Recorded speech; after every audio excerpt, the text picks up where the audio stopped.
On the news, one person feared killed, others injured in Ladoke students' clash.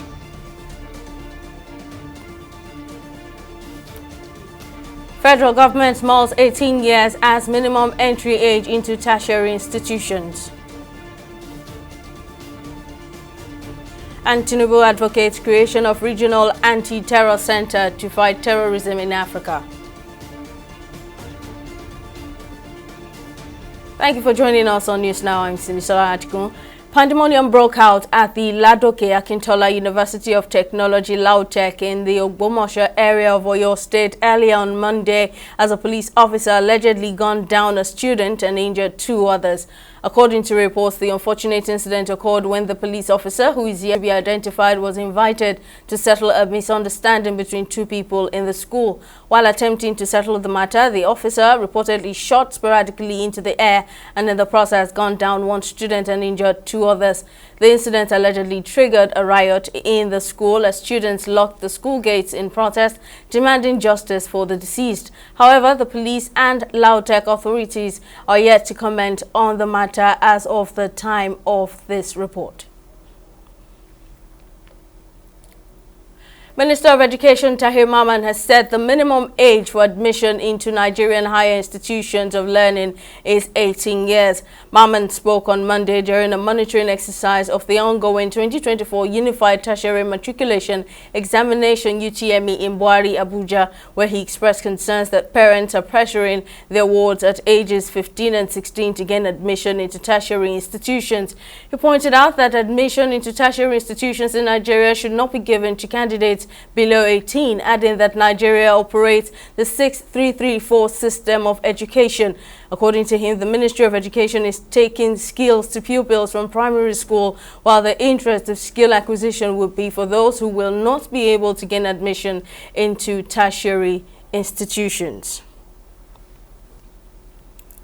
Well, the decision of the federal government to fix age of entry into tertiary institutions at 18 has sparked mixed reactions among Nigerians.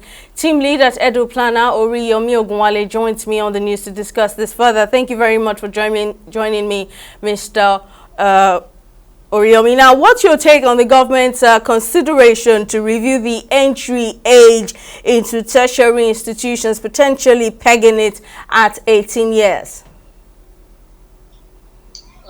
I think the federal government is also in the right direction. And then one of those things that is a responsibility of the Ministry of Education is to guide. It should not be to say that this is a must for every child to be 18 before they can gain admission. However, there should be consideration for gifted students. And another consideration we must begin to look at as a nation is how harmonized is this policy, in the sense that you look at the plague of ASU strike in tertiary institutions, and you also look at employers of labor saying they want a certain age with minimum years of experience. These are some of the considerations that make students, parents, to actually make these decisions that their kids should get admission at a younger age. However, if the federal government is saying that they want to actually increase this minimum age to be age 18, then what that means is that we must also look at the employability of these students. We must look at ASU strike. What are those factors that are actually resulting in early age admission into public universities or even private, so to say, at this time? Because this could also mean that private universities then get more admission, which is where underage admission really happens most of the time. The other consideration is also the fact that we can begin to look at what is the government education policy this time around for education. Does this speak into what they are trying to achieve? Of course, the government has talked about the education loan. It's talking about skill acquisition this time around. I think there needs to be this harmonization of policy so that students, employers of labor, parents are not going back and forth with what the government is doing at this time. Right. Post policy change would affect the educational landscape in the country in terms of students' readiness, academic performance, and social development? Yes, these are some of these factors that I was talking about earlier. You have to look at how ready are students, the quality of students that are being produced by universities in today's age. Are they ready for the market? Are they ready for the corporate world? These are some of the considerations that we can begin to look at. But when you begin to hear the government is now talking about skills acquisition, it then begs the question, what is the overall strategy that the government wants to achieve? And then the endorsement by HASU also speaks a larger volume, because they are one of the factors why you see a 4-year course can turn to a 7-year due to the ASU strike. So these are some of these considerations. I'm just of the opinion that these different factors should be considered before just announcing a policy. Because when you look at 6334 itself, it has actually taken a chunk of a person's age before they get to graduate and begin to seek for employment. But if we can say, aside from the age, because you can have somebody who is 18 and who is not that of high quality, even for the university system. So if we are trying to benchmark at 18, there should also be some certain part of readiness for the university system to know if they can actually cope on their own with the level of studies that are being demanded. And the other part is that you see university education, which is something that you begin to think the federal government should be thinking about, is that 20, our universities today have a 20% carrying capacity. So that means we are having 80% that are not even going into the university system at all. So these are some of the considerations you begin to see that when we are serious about to be looking at not the age, because the age is just one thing, the quality of the student who is seeking admission is another thing entirely. And these are the important issues that I think we should consider as a nation at this time. Well, team leader at EduPlanner, Oriyomi Ogunwale, thank you very much for lending your thoughts. Moving on, former President Goodluck Jonathan has expressed support for the establishment of state police, saying it is non-negotiable. Speaking at the National Dialogue on the Establishment of State Police organized by the House of Representatives Committee on Constitution Review on Monday in Abuja, the former president says the creation of state policing is not up for debate, but rather the establishment of mechanisms to prevent abuse. Also speaking, the former head of state Abdusalami Abubakar, while stressing the need for transparency in the operation of state police, warned that politicians must avoid asserting undue influence over the proposed force. On his part, the Oni of Ife, Enitan Ogunwusi, called for action as he informed the audience of the discontent of his subjects over general insecurity. However, the Inspector General of Police, Koide Egbetokun, who was represented by an Assistant Inspector General of Police, Ben Okoro, said instead called for the merger of the police with the Federal Road Safety Corps and the Nigeria Civil Defense and Safety Commission to ensure an effective policing system. Reacting to this, security expert Salahuddin Hashim says the political structure in the country as well as the judicial sector must be examined while control measures should be put in place. Section 124 of the Constitution as amended is actually very clear about the structure of the Nigerian police force. And again, because we are also in the process of an amendment, it offered us an opportunity to be able to look a little bit closely and see if we need to change in terms of culture and administration, and perhaps look at the current landscape and see what we can do a lot differently. But most importantly is that I tend to agree with the Inspector General. I feel particularly very righteous because I have raised this issue at different platforms, mentioning the fact that we need to be a little bit circumspect before we push for the state police to come into effect. Those who are very desperate in making sure that the state police come on stream are particularly not very patriotic, because they are just making an attempt to push the country a little bit behind in terms of not putting the justice sector structures in place. For you to have an efficient, functional, robust, and forward-looking justice system and a police culture, you must have all the systems and structure properly outlined and put in perspective. That hasn't been done.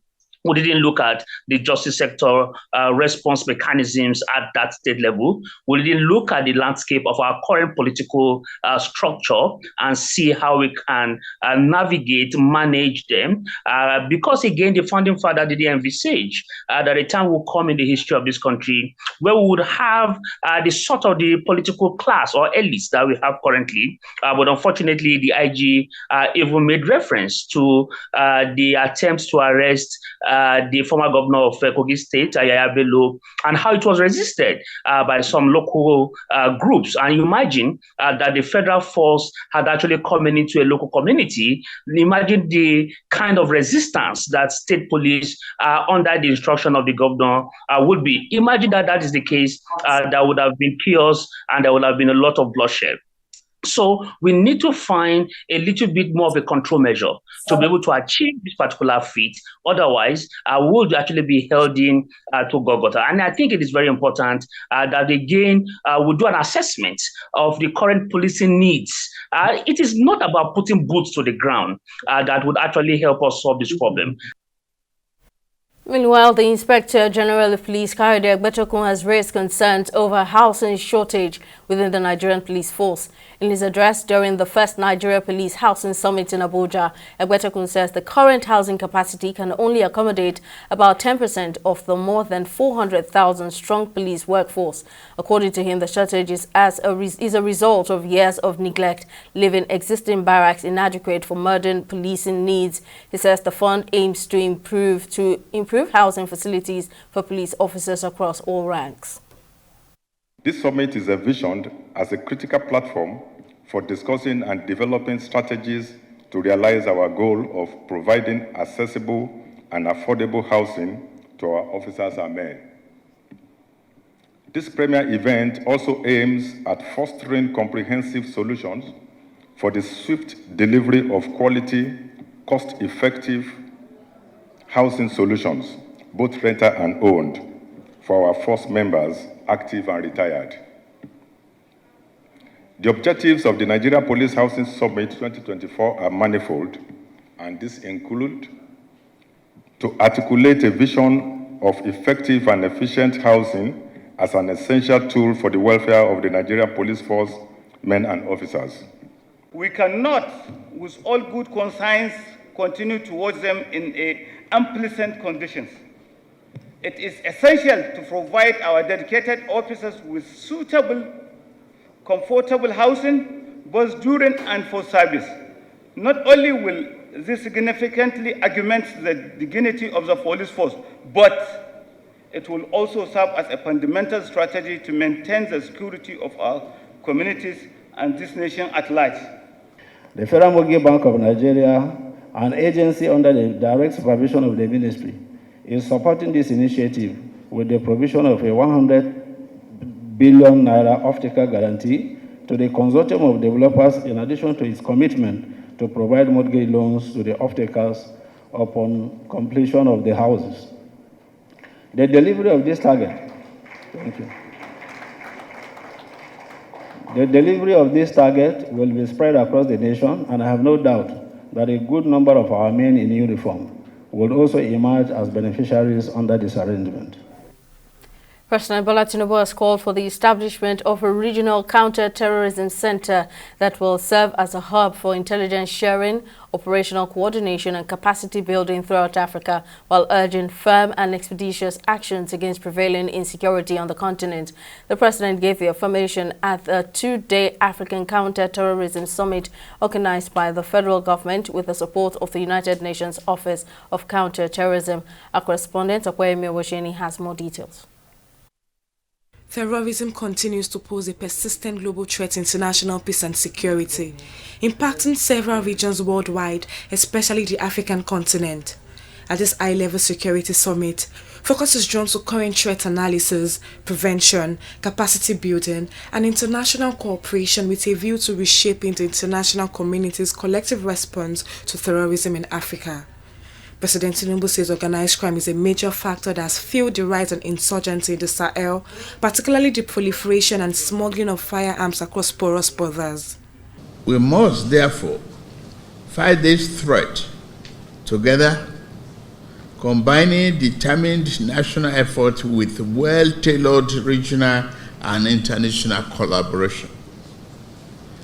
The fight against terrorism requires a comprehensive approach. We must address the root cause of extremism, such as poverty, marginalization, and social injustice. However, this important fact should not become empty rhetoric, devoid of meaning or action. While we seek to address the root cause of terrorism, we must also attack the root that feeds this evil branch. While blaming illegal mining for terrorism funding, President Tinubu says there is a need for international collaboration to dismantle the financing network of terrorists. The international community has both the moral and legal obligation to help in this cause because it is outside money, not African money, that fuels the illegal operations. We shall be knocking on this door of the international community to answer the call for justice, peace, and fair play. Speaking further, the UN Deputy Secretary General says the Sahel accounted for half the deaths caused by terrorism globally. The new Agenda for Peace aims to propose ways to address new and emerging risks and revitalize our collective peace and security system. Terrorism remains one of the major risks to our security and international peace. Thus, improving our global response to terrorism must play a central role in the new Agenda for Peace, uniting different stakeholders from the security, humanitarian, development, and peace-building sectors behind a vision for a future without terrorism. We must also pay heed to the alarming increase of organized crime in the Gulf of Guinea. This scourge, meeting and fueling the terrorism in the Sahel, will spell doom for hundreds of millions of Africans. According to the National Security Advisor, 2023 witnessed a 22% increase in terrorism-related deaths in 41 countries. He called for more integrated security strategies to complement military, economic and regional cooperation efforts to tackle the menace of terrorism in Africa. Our commitment extends to digital security, with the establishment of the National Cybersecurity Coordination Center to counter the use of our cyberspace by terrorists, but importantly also adopting the advancement in technologies with strict adherence to ethics and rights to anticipate and neutralize threats before they manifest. The advancement in technologies offers new avenues and tools for us as a collective to strengthen our counterterrorism efforts. President Bola Ahmed Tinubu joined his counterparts, Ghana's President Nana Akufo-Addo and Togolese President Faure Gnassingbe, to urge more regional cooperation, intelligence sharing, and work to create a standby military force. Okpayemi Yowosheni, TV360 News, Lagos. We'll take a break now, but coming up, Dangote crashes diesel and aviation fuel prices further to 940 naira and 980 naira respectively. We'll bring you details when News Now returns.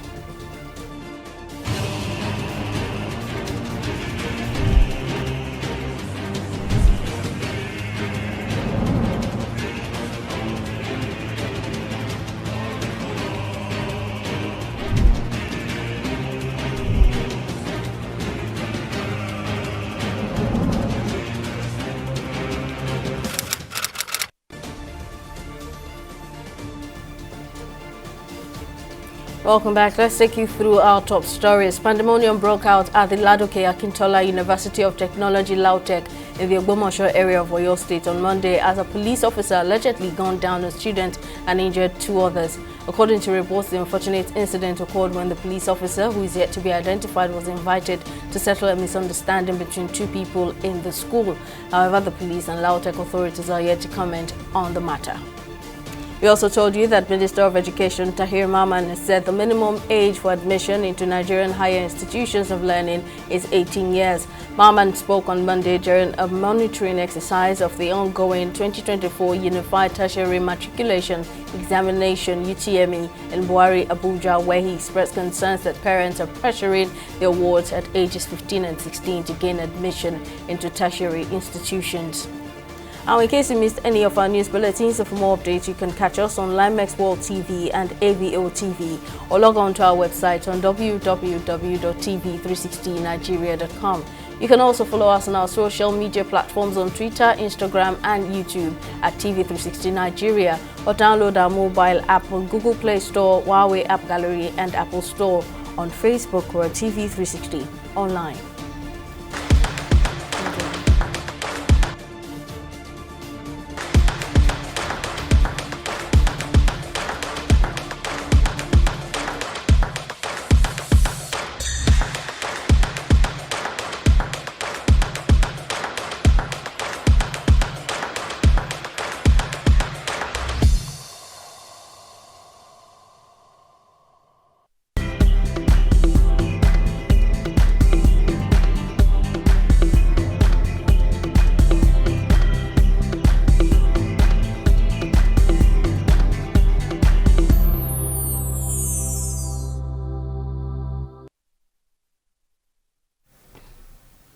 Okoyemi Owosheni has joined us with news on happenings in the world of business. Over to you, Okoyemi. Thank you, Semisola. Hello and welcome to Business News. The Central Bank of Nigeria started fresh and direct sales of US dollars at 1,021 naira per dollar to bureau de change operators. The Apex Bank disclosed this in a circular signed by its Director of Trade and Exchange Department, Azan Mahmoud. This move is coming as the naira is recording a slight depreciation against the dollar after weeks of gains. The Nigerian authorities have also doubled down on their crackdown against cryptocurrency platform Binance and illegal BDCs. Still on business, Dangote Petroleum Refinery has again announced a further reduction in the prices of both diesel and aviation fuel to 940 naira and 980 naira per litre respectively. This is coming in the wake of its widely celebrated price reduction to 1,000 naira barely 2 weeks ago. The price change of 940 naira is applicable to customers buying 5 million litres and above from the refinery, while the price of 980 naira is for customers buying 1 million litres and above. Speaking on the new development, the head of communications, Anthony Chijena, explained that the new price is in consonance with the company's commitment to cushion the effect of economic hardship in Nigeria. We'll go on a short break and be back with Stock Market Report.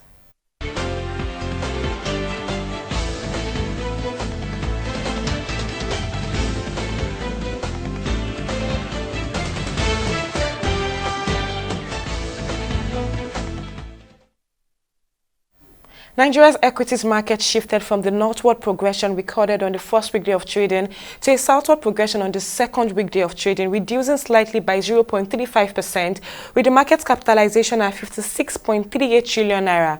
The market rate also ended on a negative note as 15 stocks advanced and 25 stocks declined. Now on the losing side, Honeywell Flour Mill came out last with an end of the depreciation of 9.89%, closing at 3 naira 19 kobo, followed closely by FBN Holdings, which closed at 21 naira 90 kobo. Now at the end of today's trading session on the Nigerian Stock Exchange, a total of 453 million volumes of shares were exchanged in 7,318 deals, corresponding to a market value of over 7 billion naira were traded. Now compared with the previous NGX trading day, that's Monday, April 22nd, today's data shows 48% improvement in volume, 37% improvement in turnover, but 12% decline in deals. Now for our foreign stocks, Wall Street's main indexes advanced on Tuesday as growth and chip shares gained, while stocks like General Motors and Spotify rose on upbeat earnings updates ahead of quarterly reports from big technology companies. This aided the northward progression of our select global stocks, that's the UK FTSE, US Dow Jones, and Japan's Nikkei, as they all maintained a northward movement and ended in the bulls, with the UK FTSE at 0.26, US Dow Jones at 0.64%, and Japan's Nikkei at 0.30%.